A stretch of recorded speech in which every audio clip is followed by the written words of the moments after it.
कर्मणा वाचा, मन वचन कर्म से मैंने कभी कोई असत कर्म नहीं किया। ये मैं प्रतिज्ञा करता हूं। सीता परम शुद्ध हैं, पवित्र। ये प्रतिज्ञा जब महर्षि वाल्मीकि ने की तो लोगों के मन में जो भ्रांतियां थीं, जो कुछ बची थी बातें, वो भी समाप्त हो। तो ऐसा साहस, ऐसी प्रतिज्ञा कोई साधारण व्यक्ति नहीं कर सकता। जिसका हृदय निर्मल होगा, निष्कलंक होगा, वही ऐसी प्रतिज्ञा कर सकता है। और महर्षि वाल्मीकि कहते हैं, मुझे स्मरण भी नहीं है कि मैंने कभी कोई पाप किया। अगर कोई चोर डाकू होता है, सुधर भी जाता है, तब भी उसको याद तो रहता है कि हमने कभी ऐसा किया था। लेकिन महर्षि वाल्मीकि कहते हैं, मुझे स्मरण भी नहीं कि मैंने कभी ऐसा कुछ किया। तो ऐसे महर्षि वाल्मीकि जो सर्वथा निर्दोष हैं, उनकी ये कृति, उनके द्वारा प्रकट ये रामायण। वेद वेद्ये परे पुंसी जाते दशरथात्मजे, वेद प्राचेद सादासीत साक्षात रामायणात्मना। वेद वेद्य जो परमात्मा भगवान श्री रघुनंदन है, वेद वेद्य परे पुंसी, ये कहने का भाव क्या है? बोले भगवान को वही व्यक्ति जान पाएगा जो व्यक्ति वेदों के प्रति श्रद्धावान होगा।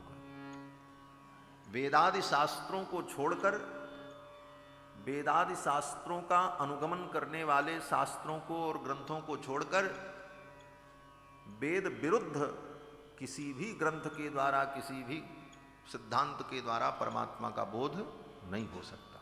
ये सिद्धांत स्थापित हुआ। वेद वेद्ये परे पुंसी, क्योंकि भगवान वेद वेद्य हैं। आचार्यों ने तो इसको और सूक्ष्म कहते हुए कहा कि वेदैक समधिगम्य। वेदैक, वेद के द्वारा ही, अन्य योग व्यवच्छेदार्थ ये वो शब्द का प्रयोग किया। तो वेदैक समधिगम्य, जो वेदों के द्वारा ही जाने जा सकते हैं और किसी साधन के द्वारा हम भगवान को नहीं जान सकते। तो आप कहोगे फिर भागवत से और रामायण से और गीता से और रामचरितमानस से हम भगवान को कैसे जानेंगे? बोले ये सब ग्रंथ वेद का अनुगमन करने वाले हैं, वेदानुकूल हैं, इसलिए ये साधन है। इसीलिए सभी ग्रंथकारों को प्रारंभ में अपने ग्रंथ की प्रामाणिकता स्थापित करने के लिए वेदों का अनुगमन करना पड़ता है। श्री गोस्वामी पाद ने भी ग्रंथ लिखा तो उनको कहना पड़ा, नाना पुराण निगमागम सम्मतम यद रामायणे निगदितम क्वचिदन्यतो। वेद पुराण शास्त्र सम्मत सिद्धांत की स्थापना की। और भागवत में भी जो वर्णन करते हैं वेद व्यास जी पहले यही लिखते हैं कि जो मैं लिखने जा रहा हूं ये क्या है? निगम कल्पतरोर गलितम फलम, ये भी वेद से प्रकट है। क्योंकि बिना वेद का आश्रय लिए, बिना वेदों का आश्रय लिए परमात्म तत्व का बोध नहीं हो सकता। तो वेद वेद्य परे पुंसी जाते दशरथात्मजे। वेद वेद्य परमात्मा जो है वो दशरथ नंदन बनकर के अयोध्या में प्रकट हुए। जाते दशरथात्मजे, और एक रूप में नहीं, चार चार रूपों में भगवान प्रकट हुए। कृत्वात्मानं चतुर्विधम, चार रूपों में। ये भी बड़ा अद्भुत संयोग है। ठाकुर जी तो एक हैं, ये सभी स्वीकार करते हैं। यहां तक कि जो अवैदिक मतावलंबी हैं वे लोग भी ब्रह्म तत्व को, ईश्वर तत्व को जिस किसी भी रूप में स्वीकार करते हैं वो भी कहते हैं ईश्वर एक है। इसमें तो कोई संदेह नहीं। एकमेवाद्वितीयम, वो एक है और अद्वितीय, यह सिद्धांत। लेकिन ऐसे ठाकुर जो एक हैं वो चार हो गए। कृत्वात्मानं चतुर्विधम, चार चतुर्धागाद हरि।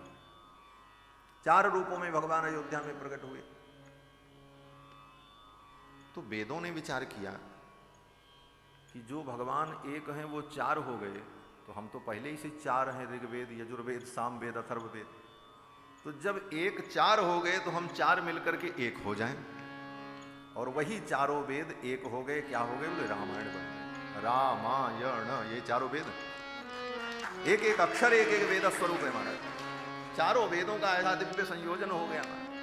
वेद वेद्ये परे पुंसी जाते दशरथात्मजे, वेद प्राचेद सादासीत साक्षात रामायणात्मना। रामायण के रूप में वेद भगवान का अवतार हो गया।